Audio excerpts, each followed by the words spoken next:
not long thereafter, the sort of writing was on the wall for the Go record. It wasn't going to happen. It wasn't a priority. Just what it was. And we went from that kind of the beautiful heights of everything you want to kind of a different experience with Go, which I maintain was actually a great experience for me and has served me well, right? You can't always be victorious, and you gotta keep on trudging, you know? Yep. And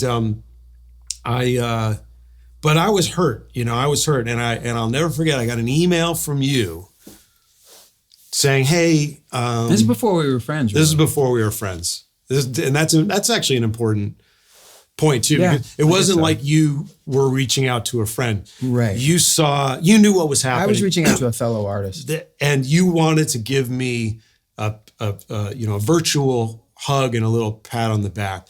And you said in this email, hey man, I know what's happening right now.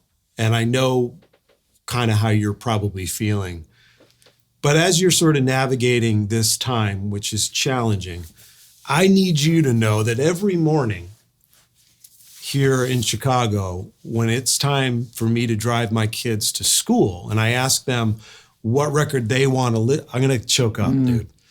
And I ask them what record they want to listen to. They say, we want to listen to Vertical Horizons Go. True. And so, like, just know that as you're dealing with all this other stuff, you've also got that coming your way. Number one in our house. And like,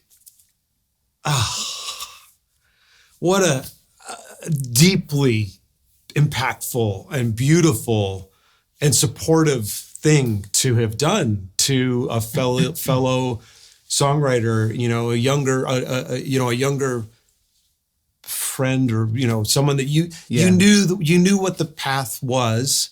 You knew the pitfalls of the path. You knew sort of like the high moments and maybe also some of the tougher times. Sure. And it was just one of the most beautiful things that anyone has ever done to me in my life.